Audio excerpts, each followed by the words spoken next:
মানে হাসিনাকে দিয়ে তারা কি চাইবে, একটু কিছু তো আছে এখানে। দেখেন শেখ হাসিনার ওখানে অবস্থানটা কি, তার স্ট্যাটাসটা কি আমরা কিন্তু জানি না। কখনো শুনি অতিথি, যদি অতিথি হয় তাহলে ওনাকে কখনো প্রকাশ্যে দেখা যায় না কেন? ওনাকে তো কোথাও প্রকাশ্যে দেখা যায় না এখন পর্যন্ত দেখা যায়। আপনি গত 2 বছরে ওনার কোনো ছবি দেখতে পান নাই। কাজে অতিথিকে কোথায়, অতিথি তাহলে কেমনি, আরও তো অতিথি হতে গেছে অনেক আছে, অতিথিকে ঘরে থাকতে হয় কেন? এটা কিন্তু একটা পয়েন্ট। তো উনি কি গ্রেফতার? কতগুলো জিনিস লক্ষ্য করেন যে যখন বন্দি বিনিময় হয়, বন্দি মানে কি, উনি কি ওখানে বন্দি হলেই তো বন্দি বিনিময় হবে, কিন্তু যারা বন্দি তাদেরকেও তো তারা ফেরত দিচ্ছে না। এই যে ওসমান হাদির যে কথিত হত্যাকারী অভিযুক্ত, যেটি হত্যা অভিযোগ যিনি অভিযুক্ত আছেন, উনি তো ওখানে বন্দি অবস্থায় আছেন। আমরা তো তাকে ফেরত চেয়েছি, আমাদের অফিসে তাকে চাওয়া হয়েছে, তাকেও তো তারা ফেরত দিচ্ছে না। তারা খালি খতিয়ে দেখে, কিছু বললেই খেয়াল করে আমরা খতিয়ে দেখতেছি, কোথায় খতায় কোথায় কি দেখে এটা বলতে পারবো না, তারা খালি খতিয়েই দেখে। তো এখন যেটা বন্দি বিনিময় যেটা পরে যে বন্দি, তাকেও তো ফেরত দেন না। আমি আজকে একটু আগে এখানে আসতেই ভারতের একজন কূটনীতি মানে বিশ্লেষক আর কি, একজন ভদ্র মহিলা, কি রিভা দাস নাকি যেন, আমাদের এখানে একসময় ছিলেন, উনি বলতেছিলেন কথা একটা, ওনার কথা যেটা সারমর্ম যেটা বুঝলাম, উনি বললেন যে শেখ হাসিনাকে তো আমরা আনি নাই, শেখ হাসিনা তো পালিয়ে আসে নাই, শেখ হাসিনাকে তো বাংলাদেশ গভর্নমেন্টের মানে সেনাবাহিনী যে আমাদের এখানে দিয়ে গেছে, ওনার জীবনের নিরাপত্তার জন্য দিয়ে গেছে। উনি তো এখানে ল্যান্ড করার 5 মিনিট আগেও তো উনি প্রধানমন্ত্রী ছিলেন, কথাটা খেয়াল করেন তো ছিলেন তো, এবং তারপরে ওনাকে তো আমরা সেভাবে রেখেছি। তো এখন এগুলো আমাদের বিবেচনা নিতে হবে। এই যে কথাগুলো বলছেন না, এগুলি শুনতে ঠিকই আছে, এটা আমি অস্বীকার করি না, সবগুলি কথাই সত্য, কিন্তু বাস্তবতাটা কি তাই? বাস্তবতা কি তাই? উনি প্রাইম মিনিস্টার ছিলেন, প্রাইম মিনিস্টার হিসেবে ওনার নিরাপত্তার জন্য গেছে, তাহলে ওনাকে নিরাপত্তা দিলে আবার এসে প্রাইম মিনিস্টার হতে পারবেন? রিয়েলিটি কি? অনেক সময় কিন্তু আপনার লজিকের সঙ্গে রিয়েলিটি মিলে না, যখন না মিলে আপনি কোনটাকে গ্রহণ করবেন? এই রিয়েলিটিকে গ্রহণ করবেন। এটা তো বাস্তবতা। বাস্তবতা তো উনি আমাদের প্রাইম মিনিস্টার না, বাস্তবতা তো ওনাকে যেভাবে ফেরত দেওয়া হয়েছে, তাহলে আপনি ফেরত দেন আমাদেরকে। আপনি যদি মনে করেন আপনাদের রাখা ঠিক হবে, তাহলে ফেরত পাঠিয়ে দেন, তা তো পাঠাচ্ছেন না।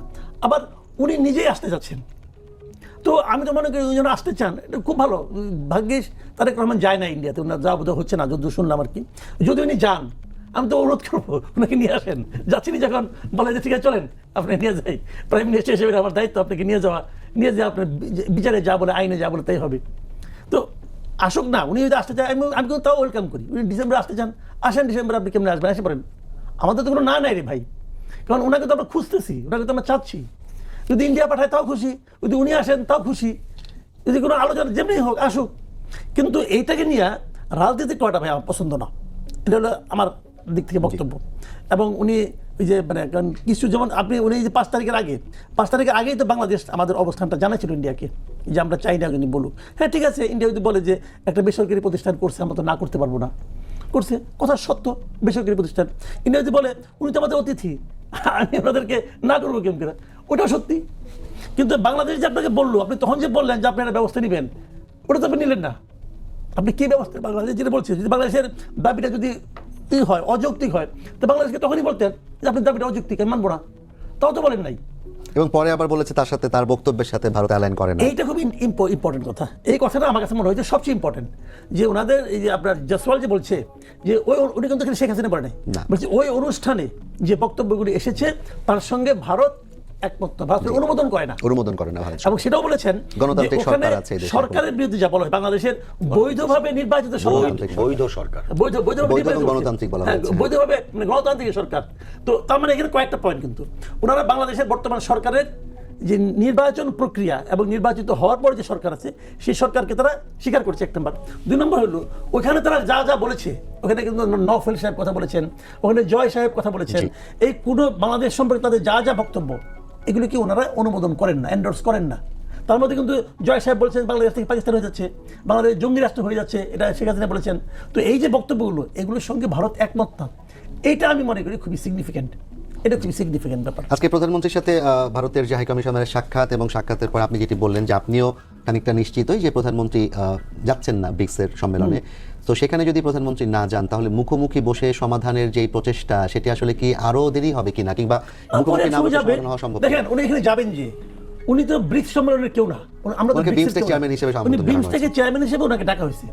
উনি কি ওনার এক কাজটা কি, সিম্পল কাজটা কি, উনি ওখানে যে সাইড লাইনে মানে ওই সম্মেলনের ফাঁকে ফাঁকে যে সময়টা থাকবে, কোনো এক সময়ে নরেন্দ্র মোদীর সঙ্গে উনি বৈঠক করবেন, এই তো এইভাবে দাওয়াত দিচ্ছে, দাওয়াতের মধ্যে কিন্তু বৈঠকের কথা উল্লেখ করে বলছে যে বৈঠক হবে একটা। আচ্ছা ধরেন আমি হাইপোথেটিক্যাল কথা ধরেন আপনার, তো ওনার কি এত সময় আছে বসে বসে ব্রিক্স সম্মেলন দেখবে আর এই বদলি খেলোয়াড় হিসেবে বাইরে বসে থাকবে? ভাই টাইম আছে নাকি ভাই?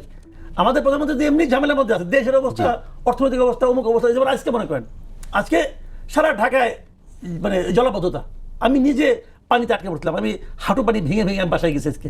হ্যাঁ, আমি 5টার সময় আমি গুলশান থেকে রওনা দিয়েছি, 9:30টার সময় আমি আমার কলাবাগানের বাসায় এসে পড়ছি। রাস্তায় আমি গাড়ি ছেড়ে দিয়েছি, আমি যে গাড়িতে উঠছিলাম সেই গাড়িতে আমি ফার্ম গেট এসে ছেড়ে দিয়েছি, ফার্ম গেট থেকে আমি আমার কলাবাগান বাসার মধ্যে হেঁটে আসছি। তো এই যে ঘটনাটা ঘটছে, যত লোক আমার আশেপাশে ছিল এরা সবাই দায়টা দিচ্ছে কাকে? সরকারকে। সরকারকে। তারেক রহমানকে যে বালতিতে পানি ঢালছে তা তো ঢালে নাই, বালতি থেকে পানি ঢালেও না। কিন্তু পানির জন্য আমি দায়টা কাকে? আমি তো একজনকে ভিলেন খুঁজবো ভাই। আমি যদি হোঁচট খেয়ে পড়ে যাই আমি তো একজন ভিলেন খুঁজি। আর যদি কাউকে না পাই তখন বউরে বলি যে তুমি আজকে আমার সঙ্গে বেরোর সময় ভালো ব্যবহার করো নাই, এই জন্য আমার মন অন্য দিকে ছিল, হোঁচট খেয়ে পড়ে গেছি। তো আমাদের সেই যে ভিলেনটা আমরা খুঁজি সেই ভিলেনটা কিন্তু তারেক রহমান। কাজে তারেক রহমান তো এটা নিয়েও টেনশনে আছে ভাই। তো ওনারা সবাই করে দেবে যাওয়া, ঠিক আছে, উনি যদি যেতে চায়, ওরা যদি দেখা করতে চায় তো দ্বিপাক্ষিক বৈঠকই হতে পারে, অসুবিধাটা কি? ওনারা কতটুকু গুরুত্ব আমাদেরকে দেয় সেটা তো আমাদের প্রাইম মিনিস্টার দেখার ব্যাপার আছে। উনি প্রথমবার ভারত যাবেন সাইড লাইনে খেলার জন্য, কেন রে ভাই? আমি মনে করি না যাওয়ার সিদ্ধান্ত আমি এটাকে প্রশংসা করি। যাবে পরে না যাওয়া মানে কিন্তু মানে অপমান করা না, না যাওয়া মানে হলো যে আমি আরো অনেক কিছু করতে চাই। না মানে বাংলাদেশ থেকে কিন্তু বারবারই একটা বিষয় করা হচ্ছে, ভারতকে এগিয়ে আসতে হবে, ভারতকে উদ্যোগ নিতে হবে। পররাষ্ট্র প্রতিমন্ত্রী শামীম বলেছেন। আমি সেটাও মনে করি না, উদ্যোগটা দুজনেই নিবে। ভারতকে এগিয়ে আসতে হবে। আমরা যদি তার সঙ্গে সম্পর্ক খারাপ করি, ক্ষতি খেলে ভারতের হবে, আমার হবে না? আমারও হবে। ভারত তো আমার নিকটবর্তী প্রতিবেশী। আমি একটা উদাহরণ দিয়ে বলি, আপনি ধরেন আপনি পেঁয়াজ কিনবেন, এই যে কাঁচামরিচ যখন দাম বেড়ে গেল, হ্যাঁ, পেঁয়াজ আপনি যদি ব্রাজিল থেকেও কিনতে পারেন, চীন থেকেও কিনতে পারেন, কিন্তু পরিবহন খরচটা যোগ হবে না এখানে। ভারতের সঙ্গে আমার কোনো পরিবহন খরচ বলতে গেলে নাই, বলতে গেলে তো নাই, তো অতি সামান্য। আমার তো ভারতকে দরকার, আবার ভারতেরও আমাকে দরকার। বলবেন যে তুমি ছোট, হ্যাঁ আমি ছোট আমি। হাতি বিরাট প্রাণী, তার পায়ের নিচে যদি একটা ছোট কাটা বিধে তাও কিন্তু অর্জন অনেক বিরাট ঘটনা। কাজে ছোট বড় হিসাবটা ওইভাবে হবে না, অস্বস্তিটা দুই দিকেই হতে পারে। তো আমার কথাটা হলো যে দুজনের জন্যই প্রয়োজন, দুজনকে এগিয়ে আসতে হবে। আমি খেলে ভারতকে এগিয়ে আসতে বলবো, আমি এগিয়ে না, আমি শক্ত হয়ে থাকবো, এটাও ঠিক না। দুই দিকেই দুজনের স্বার্থে, দুজনের ভালোর জন্য, দুজনের সুবিধার জন্য দুই পক্ষকে এগিয়ে আসতে হবে। আমরাও সেটা চাই। ভারতের যে আসছে হাই কমিশনার, এই ভদ্রলোক তো ইতিবাচক ভূমিকা, সে বিভিন্ন কথাবার্তা বলতেছে। তো আমরা চাইবো যে উনি যদি হাই কমিশনার তো পাঠাইছেন, উনি তো ভারতের প্রতিনিধি এই দেশে, তাই না? তো উনি যে কথাগুলি বলেন দয়া করে গেলে আপনি মাইনেন। 5 তারিখ আগে তো উনি কথা বলে গেছেন, তো কথা বলে যা বলছেন তা তো করেন নাই রে ভাই, করলেই হয়। আর তাছাড়া আরেকটা কথা আমি বলি, আমাদের একটা প্রেস রিলিজও হয়েছিল মাঝখানে এই ঘটনার পরে। এই প্রেস রিলিজের ভাষাও না আমার কাছে পছন্দ হয় নাই, যে আমাদের সার্বভৌমত্বের উপর হামলা। আরে শেখ হাসিনা ওখানে কি বলতেছে না বলতেছে, এটা আমার সার্বভৌমত্বের কি হামলা দেবে? সে কে কি কথা বলতে বলুক না, ওই বলাতে আমার কি ক্ষতি? আমার কি এদের সার্বভৌমত্ব ধসে পড়তেছে? আমার সার্বভৌমত্ব এত সহজ, এত ঠুনকো? ভাই আমরা দেশে মানে এই দেশের মানুষ কি এইভাবে ভাবে? আমি মনে করি না। উনি বলতেছে বলুক, ওদের কি আসে যায়? আমাদের এত রিয়েক্ট করা দরকার ছিল, ওনাকে ডেকে বলে একটা নোট ভার্বাল দিয়ে দিলে হতো এবং ওটা আরো বেশি কার্যকর হতো। এই ওপেন প্রেস রিলিজ এটা আমার কাছে মোহাম্মদ ভাইয়ের কাছে যেতাম, কিন্তু আপনি একটা জিনিস যেটা বললেন, এই দেশের মানুষকে এইভাবে ভাবে। 5 আগস্ট কিন্তু আরেকটা ঘটনা ঘটেছে, জুলাই গণ অভ্যুত্থান জাদুঘর উদ্বোধন করেছেন প্রধানমন্ত্রী, এবং সেই জাদুঘর পরবর্তীতে বিরোধী দলীয় রাজনৈতিক নেতারা ঘুরে এসে তারা বেশ কিছু অভিযোগ করেছেন যে কাঁটাতারে ফেলানির যেই চিত্র সেটি সরিয়ে ফেলা হয়েছে, ভারতের সাবেক একজন পররাষ্ট্রমন্ত্রীর তার লেখা বইয়েরই সরিয়ে ফেলা হয়েছে, এরকম আরো বেশ কিছু অভিযোগ তারা করেছেন।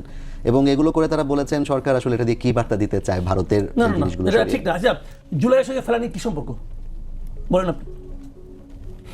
ফেলানিকে কাঁটাতার উপর ঝুলে রাখার কারণে জুলাই হয়েছে নাকি ওই দৃশ্যটা না দেখলে জুলাই হতো না? বিষয়টাকে আমি বলি আপনাকে, দেখেন আমি জুলাই জাদুঘর যেটা হয়েছে আমার কাছে মনে হয়েছে এটা এই সময় উদ্বোধন করাও ঠিক হয় না, এটা কিন্তু করাও ঠিক হয় না। এটা একটা বড় কাজ আনারই মতো করে করা উচিত না। আপনি মাত্র 1.5 বছরে একটা মিউজিয়াম বানিয়ে ফেলেছেন। যে স্ট্যাচুগুলো যে বানাইছে, যে ভাস্কর্যগুলি বানাইছে, যারা আমি এখনো যাই নাই, যারাই দেখছে তারাই বলছে এটা খুব আনারই মতো কাজগুলি হয়েছে।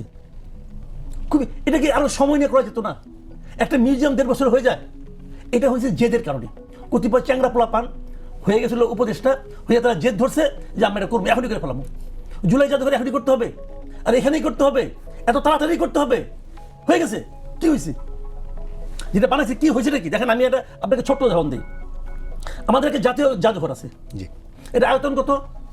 8 একরে একটু কম, 8 একরে 7.82 একর এরকম হবে। 8 একরে একটু কম জায়গার মধ্যে এটা জাদুঘর বানিয়েছে। আমাদের একটা মুক্তিযুদ্ধ জাদুঘর আছে, আয়তন কত? 1 একরের কম, 1 একরের চেয়ে কম। আর আপনি জুলাই জাদুঘর বানাইছেন, আয়তন কত 14 একর জায়গায় করছেন আপনি। তার মানে জাতীয় জাদুঘর, মুক্তিযুদ্ধ যুদ্ধ জাদুঘর, একটি জুলাই আর হয়ে গেছে, হয়ে গেছে। আমি তো মুক্তিযুদ্ধ জাদুঘরের পক্ষে না। মুক্তিযুদ্ধ জাদুঘর থাকবে, জাতীয় জাদুঘরের একটা অংশ হিসেবে থাকবে। জাতীয় জাদুঘর আপনি যান, ওখানে আমাদের যে জেট ফোর্স, আমাদের যে কে ফোর্স, সব ফোর্সে জিয়াউর রহমানের জেট ফোর্সের যে সিম্বল, ওটা মুক্তিযুদ্ধ জাদুঘর না, ওটা জাতীয় জাদুঘরে আছে। আমার পুরো ন্যাশনাল মিউজিয়াম এটা, এই সবগুলি ন্যাশনাল মিউজিয়ামে আসতো। মুক্তিযুদ্ধ জাদুঘরের জন্য আলাদা একটা উইং থাকতে পারতো, আলাদা একটা জাদুঘর কত দরকার আমি দেখি না ভাই। আবার ধরেন আপনার এই জুলাই জাদুঘর, এটা ওটা উইং থাকতে পারতো জাতীয় জাদুঘরের মধ্যে।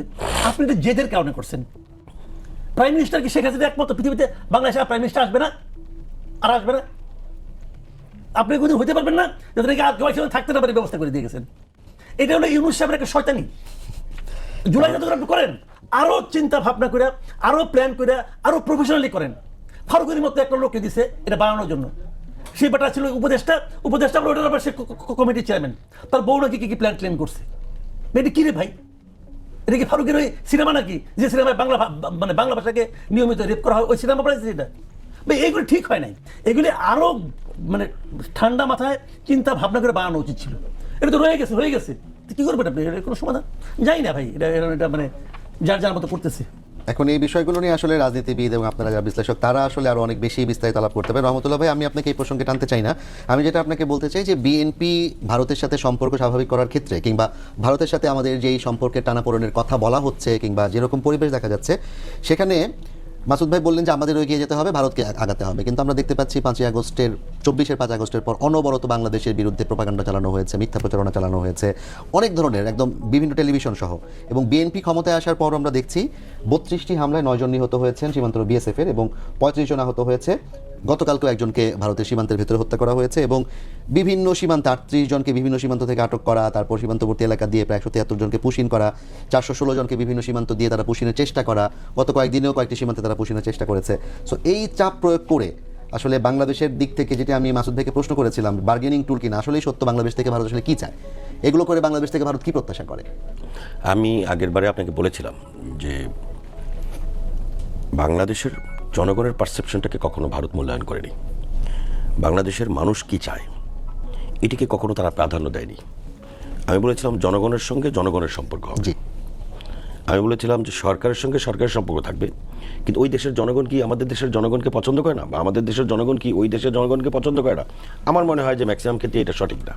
কিন্তু তারা সবসময় আওয়ামী লীগকে মনে করেছে এটাই জনগণ, বাংলাদেশের জনগণের বাইরে আওয়ামী লীগকে মনে করেছে বাংলাদেশ, এবং আওয়ামী লীগ সরকারকেই তারা সবসময় নিরাপদ মনে করে।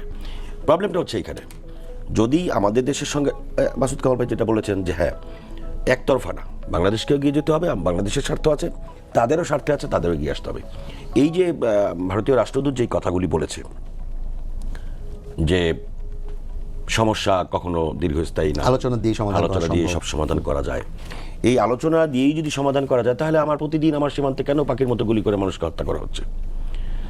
তাহলে এই জিনিসগুলো যদি আলোচনা দিয়ে তারা সমাধান করতে চায়, যদি মুখের বুলি না হয়ে থাকে, সত্যিকার অর্থেই তারা যদি আন্তরিকভাবে সেটা চেয়ে থাকে, তাহলে সেই বিষয়টা তো বাংলাদেশ সবসময় সেটা ওয়েলকাম করে। কিন্তু সমস্যাটা হচ্ছে ভারত সবসময় বাংলাদেশকে চাপে রাখতে চায়। যেই বিষয়গুলো আপনি নিয়ে আসছেন এখানে, এই বাংলাদেশকে চাপে রাখতে চায় এবং বাধ্য করতে চায়। তারা বন্ধুত্বসুলভ আচরণ না করে দাসত্বমূলক আচরণ করতে চায়। বাংলাদেশ যাতে তাদের দাসত্ব করে, সেই দাসত্বের শৃঙ্খলা ভেঙে 5 আগস্ট থেকে যেই শৃঙ্খলের মানে ওই শৃঙ্খল থেকে বের হয়ে যাওয়ার যে প্রচেষ্টাটা শুরু হয়েছে, সেটা জনাব তারেক রহমান সাহেবের আমলেও অব্যাহত থাকবে। একচেটিয়া তথাকথিতভাবে ভারত বিরোধিতা, এটা যেমন আমরা পছন্দ করি না, আবার ভারতের সঙ্গে সখ্যতার নামে নিজস্ব স্বকীয়তা, নিজস্ব অস্তিত্ব, নিজস্ব সার্বভৌমত্ব, আমাদের সমস্ত স্বার্থ বিসর্জন দিয়ে তাদের সঙ্গে কোনো সম্পর্ক হবে না। আমাদের স্বার্থ স্বকীয়তা রক্ষা করে। ছোট করে একটু বলতে চাই, ভারতেও আমরা দেখেছি যখন নাকি 5 আগস্টের পরবর্তীতে আমরা দেখলাম যে ভারতের সবগুলো দল একসাথে তারা বসেছিল এবং সেখানে ব্রিফ করেছে, তারা ওই জায়গাগুলোতে একসাথে হয়েছে জাতীয় ইস্যুতে। বাংলাদেশের যে বিরোধী দল এই মুহূর্তে আছে বিএনপি সরকারের বিরুদ্ধে, যে বিরোধী দলগুলো অ্যাক্টিভ আছে, 11 দলীয় ঐক্য বলি কিংবা যেটাই বলি না কেন, তারা কি আসলে এই সম্পর্কের ক্ষেত্রে সরকারকে সহযোগিতা করছে কিনা মনে হয় কিনা বিএনপির কাছে? আমি বলি কি যে বিরোধী দল তো থাকবেই। গতকালকে বিএনপির মহাসচিব আপনি দেখবেন বলেছেন যে সরকারের দিকে নজর রাখবেন, চোখ রাখবেন, ভুল ত্রুটিগুলো আপনারা সংশোধন করে দেবেন। সরকারের মূল জায়গা থেকে এইভাবে কিন্তু বিরোধী দলকে কখনো বলা হয় না। আর বিরোধী দলও কিন্তু বিরোধিতা করছে, কোনো জায়গায় ভাই বিরোধী দলের জন্যও কিন্তু একটা অভিজ্ঞতা লাগে, পরিপক্কতা লাগে। দুঃখজনক সত্য কি যে আমাদের যারা বিরোধী দল এদের আসলে বিরোধীদের অভিজ্ঞতা নাই, পরিপক্কতা নেই, যার কারণে তারা এমন এমন কিছু আচরণ করে, বক্তব্য রাখে, ভাষাগত শব্দগত এমন কিছু বিষয় তারা মাঠে ছেড়ে দেয়, ওগুলি দেখে মনে হয় যে শুধুমাত্র বিরোধিতার অর্থে বিরোধিতা করা। তারা যদি দায়িত্বশীল বিরোধী দলের ভূমিকা পালন করে সেই ক্ষেত্রে সরকার তো সংশোধিত হয়েই তারা কাজ করতে পারবে। এখন বিরোধী দল সঙ্গে মাঝে মাঝে কিছু সমস্যা তৈরি হয়, সংকট তৈরি হয়, শিক্ষাঙ্গনে কিছু সমস্যা তৈরি হয়েছে, এরপরে আপনার জুলাই পদযাত্রার সময় কিছু সমস্যা তৈরি হয়েছে। দিন শেষে আমি মনে করি কি বিরোধী দল তো বিরোধিতা করবে, সরকারি দল সরকারের মতো করে চলবে, কিন্তু আওয়ামী লীগ ফ্যাসিবাদ এবং বাংলাদেশের আধিপত্যবাদ বিরোধী প্রশ্নে সকল ফ্যাসিবাদ বিরোধী সকল ঐক্য এক জায়গায় একই সুরে কথা বলবে, আবারও এক হয়ে যাবে, এটা বিশ্বাস করি। ধন্যবাদ ভাই। মঞ্জু ভাই, আপনাকে স্বাগত। অনেকক্ষণ পর আপনাকে পেয়েছি। আমাদের সময় প্রায় শেষ পর্যায়ে চলে এসেছে। আমরা আলোচনা করছিলাম ভারত বাংলাদেশ সম্পর্ক কোন পথে, এটি নিয়ে মূলত সবই আপনার জানা আছে, প্রধানমন্ত্রীর সাথে সাক্ষাৎ, এবং এই প্রেক্ষিতে আপনি যদি এটি নিয়ে কিছু বলতে চান, এই জায়গায় আমি আলাদা করে প্রশ্ন করতে চাই না, যেটি তাকে বলেছিলাম যে বিরোধী দল ভারতের সাথে সম্পর্ক স্বাভাবিক করার ক্ষেত্রে সরকার, মানে স্বাভাবিক করা বলতে দুই দেশের মধ্যকার যেই মানে পারস্পরিক সৌহার্দ্যপূর্ণ সম্পর্ক, যেটাকে আমি বলতে চাই, এবং দুজনের উপকার হয় এরকম সম্পর্ক, সেইটা করার ক্ষেত্রে বিরোধী দলের সহযোগিতা কতটুকু আছে সরকারের প্রতি, এবং এই সম্পর্ক স্বাভাবিক করার প্রক্রিয়াকে কিভাবে তারা দেখছেন? ভারতের যে আগ্রাসী নীতি এবং যে দাসত্ব চাপিয়ে দেওয়ার যে কৌশল, সেই জায়গায় আমি দেখছি ইন্টারিম গভর্নমেন্ট, বিএনপি সরকার এবং বিরোধী দল এই তিনোটা একই লাইনে আছে বলে আমার ধারণা। এখন পর্যন্ত আমরা যতটুকু লাইন আপ বা কথাবার্তা বিভিন্নভাবে দেখেছি, আমি যেমন দেখলাম যে ভারতের শেখ হাসিনার ওই যে অনুষ্ঠানকে কেন্দ্র করে অনলাইনে যে মিটিংটা উনি করেছেন, সেটাকে কেন্দ্র করে বাংলাদেশ সরকার যে একটা চিঠি দিয়েছে, এই চিঠিকে বিরোধী দল সমর্থন করেছে। এবং পুরো আমি যদি মনে করি যে ভারতের আধিপত্যবাদ বিরোধী যে শক্তি আছে, সবাই এই জায়গায় একই সুরে কথা বলেছে আমি যতটুকু দেখেছি। বরং বিরোধী দল কিছুটা বাড়িয়ে বলেছে যে তাদের এই হাই কমিশনারকে ডেকে বলা উচিত ছিল। তো আজকে তো হাই কমিশনার নিজে সাক্ষাৎ করেছেন। আমি যেটা মনে করি যে মৌলিক জায়গা যতক্ষণ পর্যন্ত না পরিবর্তন না আসবে ততক্ষণ পর্যন্ত এটা আলটিমেট সমাধান হবে না। মৌলিক জায়গাটা কি? ভারত আমাদের আধিপত্য কেন চায়? একটা দেশকে স্বাধীন করার জন্য সে সাহায্য করেছে, সে বরং আমাদের স্বাধীনতা, আমাদের সার্বভৌমত্ব যাতে বিকশিত হয়, আমাদের অর্থনীতি যাতে বিকশিত হয়, আমরা যাতে তার ভালো বন্ধু হতে পারি, এটাই তো তার আচরণ হওয়া উচিত ছিল। কিন্তু আপনি আমাকে সাহায্য করে যদি আপনি আপনার করায়ত্তগত করতে চান, এটা তো আপনারই ভুল পলিসি। আপনি জানেন যে এই জাতিটা ব্রিটিশের বিরুদ্ধে লড়াই করেছে, আপনারাও করেছিলেন লড়াই, সেই লড়াইয়ের সামিল ছিল, একসাথে করা হয়েছে। আপনি দেখেছেন যে মোহাম্মদ আলী জিন্নাহ এই পাকিস্তান আন্দোলনের মহান নেতা, কিন্তু উনি যখন এসে আমাদের ভাষা নিয়ে কটূক্তি করেছে, আমাদের ভাষার অধিকার কেড়ে নিতে চেয়েছে, তখন কিন্তু এই বাংলার মানুষ দাঁড়িয়ে গেছে, প্রতিবাদ জানিয়েছে। সুতরাং এই বাংলাদেশের মানুষ শেখ মুজিবকে ফুলের মালা গলায় দিয়ে বরণ করেছে, তাকে অভিসংবাদিত নেতা বানিয়েছে, কিন্তু তার দুঃশাসন কিন্তু সহ্য করে না। 3 বছরের মাথায় কিন্তু প্রতিবাদ হয়ে দাঁড়িয়েছে। এবং আপনি দেখবেন আমাদের এই যে আমরা হয়তো গরিব, আমাদের হয়তো অর্থনৈতিক সংকট আছে, আমাদের হয়তো অনেক সংকট আছে, কিন্তু এত সত্ত্বেও কখনো পরাধীনতা মানা হয় নাই। সুতরাং আওয়ামী লীগ যদি ভারতের দাসত্ব মেনে মনে করে যে, যেটা আবু নাসের রহমতুল্লাহ ভাই বললেন, যে যদি মনে করে যে এটাই বাংলাদেশ এবং এইটাকেই যদি মনে করে যে বাংলাদেশের জন্য সেট করবে, আমি তো মনে করি আওয়ামী লীগের পতনের জন্য এবং বাংলাদেশে ভারতের এই যে একচোখা নীতির পরাজয়ের জন্য উভয়ের জন্য দায়ী। শেখ হাসিনাকে ভারত সমর্থন দিয়ে একচ্ছত্রভাবে অন্যায়ের সমর্থন দিয়ে ভুল করেছে। আবার শেখ হাসিনা ভারত নির্ভরশীলতা দেখাতে গিয়ে বাংলাদেশের মানুষকে কেয়ার করে নাই। এমন এমন কথা বলেছে যে ভারতকে যা দিয়েছি সে জীবনে ভুলবে না। তার মন্ত্রীরা বলেছে আমরা আছি তো ভারত আছে, তার মন্ত্রীরা বলেছে ভারত আমাদেরকে রক্ষা করবে, এবং উনি চিঠি দিয়ে বলেছেন আমাকে আপনারা রক্ষা করেন, ওনারা কীভাবে রক্ষা করেছেন। তাহলে কি বোঝা গেল? বোঝা গেল বাংলাদেশের মানুষের এত বড় একটা অভ্যুত্থান আন্দোলন, এত বড় একটা সংগ্রাম, যেখানে আমরা এই যে ধরেন মাসুদ কামাল ভাইয়ের সাথে আমার মতের যথেষ্ট অমিল, কিন্তু জুলাই অভ্যুত্থান প্রশ্নে আমরা একমত। আমরা সবাই মিলে মনে করেছি যে এরকম একটা অভ্যুত্থান অনিবার্য হয়ে পড়েছিল, কারণ উপায় নাই তো, আপনি নির্বাচন বন্ধ করে রেখেছেন, আপনি রাস্তায় নামতে দিচ্ছেন না, আপনি গুম করে ফেলছেন। সুতরাং মানুষের এই যে স্বতঃস্ফূর্ত অভ্যুত্থান, এটাকে যে অসম্মান করাটা মানে হচ্ছে সারা পৃথিবীর মানুষের গণতান্ত্রিক অধিকারকে অসম্মান করা। আপনি দেখেন ভারত কি করছে, আমাদের যে এই যে জুলাই অনুষ্ঠান হলো, আমি দেখলাম সেখানে ইন্ডিয়ান হাই কমিশনার অংশগ্রহণ করেছে, কিন্তু শেখ হাসিনা যেই বৈঠকে বসে এই অভ্যুত্থানকে কটূক্তি করেছেন, সেখানে তো ভারতের সাবেক এই যে কূটনীতিকরা সেখানে ছিলেন, ভারতের সাংবাদিকরা ছিলেন, ভারত সরকার এই ব্যাপারে কোনো ধরনের একটা কন্ডেম করে নাই কোনো কিছুকে। সো আমি যেটা মনে করি, পৃথিবী এখন অনেক বদলে গেছে। আপনি যত বড় হন কোনো সমস্যা নাই, আপনি আমাকে কী করতে পারবেন? বড়দের মেরে ফেলতে পারবেন, এর বেশি তো কিছু করতে পারবেন না। তো এই মৃত্যুকে তো আমরা আলিঙ্গন করেছি। এবং দেখেন এই যে আওয়ামী লীগ সরে যাওয়ার পর আপনি কি দেখবেন এখন আমরা আমাদের মধ্যে প্রতিবাদ করছি একে অপরের সাথে, যার সাথে সখ্যতা ছিল তার সাথে এখন আমাদের প্রতিবাদ হচ্ছে। তার মানে কি, আমাদের অভাব অভিযোগ, আমাদের সংগ্রাম, আমাদের দাবি দাওয়া নিয়ে আমরা সবসময় সোচ্চার থাকবো। আপনি দেখবেন এই আওয়ামী লীগের মধ্যেই ভাগ হয়ে জাসদের তৈরি হয়েছে। কেন হয়েছে? কি প্রসঙ্গে হয়েছে? কি নিয়ে হয়েছে? অধিকারের জায়গা নিয়ে হয়েছে। আজকে এই যে আমরা বিএনপি সরকারে আছে, বিএনপির সাথে যে আমাদের এই যে বিরোধী দল সরকারি দলের যে দ্বন্দ্ব বিরোধ, পুরোটাই তো অধিকারকে কেন্দ্র করে, অন্য কোনো বিষয়কে তো কেন্দ্র করে না। সুতরাং আমি যেটা মনে করি যে ভারতের এই নীতিটা বুঝতে হবে। ভারত বাংলাদেশের সাথে বন্ধুত্ব যদি বজায় রাখে, বাংলাদেশের জনগণের যদি অধিকারকে সে সম্মান করে, বিশ্বাস করেন ভারতও লাভবান হবে, বাংলাদেশও লাভবান হবে। একটু অধিকার কেন্দ্রিক আলাপে আসতে চাই। ভারত বাংলাদেশ নিয়ে আমরা মোটামুটি প্রায় আধা ঘন্টা আলাপ করলাম। রাষ্ট্রপতি নির্বাচনের মনোনয়নপত্র কেনা শুরু হয়েছে, বিএনপি 2টি গ্রহণ করেছে, 11 দলীয় ঐক্য একটি নিয়েছে কর্নেল আমাদের নামে কিংবা তার পদে। সেখানে 11 দলীয় ঐক্য মনোনয়নপত্র কেনার পর ডক্টর হামিদুর রহমান আজাদ তিনি একটা কথা বলেছেন যে যদি বিএনপি সরকার জুলাইকে ধারণ করে সংস্কারটি করতো তাহলে আজকে নির্বাচনটি আরো ভালো হওয়ার সুযোগ হতো, সংসদ সদস্যরা ভোট দিতে পারতো। 70 অনুচ্ছেদের কারণে এখন তারা আসলে একটা অলংকারিক জায়গায় ভোটটা চলে গেছে। এই বিষয়ে কি আপনি কিছু বলতে চান? না, এটা নিয়ে তো বিতর্ক করার কিছু নাই। সংস্কার হলে রাষ্ট্রপতি নির্বাচনের ব্যাপারটাই এক ধরনের প্রতিদ্বন্দ্বিতা আসতো, কিন্তু কথা হচ্ছে এর আগে তো স্পিকারের নির্বাচন তো হয়েছে। ওই স্পিকার নির্বাচনে হয়তো বিরোধী দল কোনো মানে আপত্তি বা আলাদা প্রার্থী দেয় নাই, বরং স্পিকারকে আমি যেটা দেখেছি ওনাকে স্বাগত জানিয়েছে। তো আমি যেটা মনে করেছি যে এই প্রেসিডেন্টটাও হতে পারতো সেরকম, কারণ আমরা যার নাম শুনছি এখন মির্জা ফখরুল ইসলাম আলমগীর, উনি দেখেন পুরো 17-18 বছর একটা দলকে নেতৃত্ব দিয়েছেন, বারবার অসুস্থ হয়েছেন, বারবার জেলে গেছেন, তারপরে উনি দমে যান নাই। এবং আমরা দেখেছি যে আওয়ামী লীগ আমলেও মানে সাধারণ আলোচনায় আমরা দেখেছি আওয়ামী লীগের মানে মহাসচিবের তুলনায় বিএনপির মহাসচিবকে সবাই আলাদাভাবে সম্মান দেখিয়েছে, বলেছে এই ধরনের নীতিবান ভালো মানুষের কদর হওয়া দরকার। সরকার যদি একটা আলোচনা তুলতো, একটা যে ঠিক আছে আমরা আসেন আমরা প্রেসিডেন্টটা সবাই মিলে একটু করি বিরোধী দলের সাথে, আমার মনে হয় না যে মির্জা ফখরুল ইসলাম আলমগীরের ব্যাপারে বিরোধী দলের খুব বেশি আপত্তি থাকতো। কারণ আমি নিজেই তো, আমরা তো আমাদের 11 দলের মিটিং আলোচনা করেছি, আলোচনাগুলো তো এসেছে বিভিন্নভাবে আনুষ্ঠানিক অনানুষ্ঠানিকভাবে। সরকার যদি এটা করতো একটু সুন্দর হতো। এখন বিরোধী দল যেটা করেছে যে এটা একটা ঠিক আছে গণতন্ত্রের জায়গায় তো প্রতিদ্বন্দ্বিতা, হয়তো অনেকে বলছেন যে আপনার নিশ্চিত পরাজয় জেনেও কেন গেছেন। বিরোধী দল কি করবে? ধরেন আপনি সরকারি দল, আপনি তো অ্যাপ্রোচও যদি না করেন যে আসেন আমরা সবাই মিলে একটা রাষ্ট্রপতি তৈরি করি, আসেন সবাই মিলে রাষ্ট্রপতি যেটা রাষ্ট্রের প্রধান ওনার জায়গাটা আমরা সবাই একমত হই, তো সরকারি দল যদি অ্যাপ্রোচটা ডাইরেক্টলি ইনডাইরেক্টলি করতে পারতো তাহলে হয়তো দেখা যেত যে এটা আরও সুন্দরভাবে এটা হতে পারতো। এখন যেটা হচ্ছে আমি মনে করি না খারাপ, দুজনই খুব ভেটারান পলিটিশিয়ান, দুজনই মুক্তিযোদ্ধা, দুজনেরই দীর্ঘ রাজনৈতিক মানে চলাচলের জায়গা আছে, একই দলে ছিলেন, হয়তো পার্লামেন্টের ফলাফল অন্যরকম হবে, কিন্তু পাবলিক স্পেয়ারে আলোচনাটা হবে যে না ঠিক আছে বিরোধী দল তো একজন প্রার্থী দিয়েছেন, ওনাকে নিয়ে কম্প্যারিজন হবে বিভিন্নভাবে।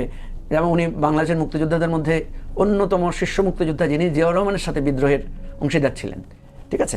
আর অল অ্যালং ওনার যেই দায়িত্ব পালন করেছেন, উনি হয়তো দল বদল করেছেন নানাভাবে, কিন্তু ওনার নীতিগত জায়গায় মানে বিশেষ করে ব্যক্তিগতভাবে উনি যতগুলো দায়িত্ব পালন করেছেন সেখানে তার দুর্নীতির ব্যাপারে আমি কখনো বড় ধরনের অভিযোগ শুনি নাই।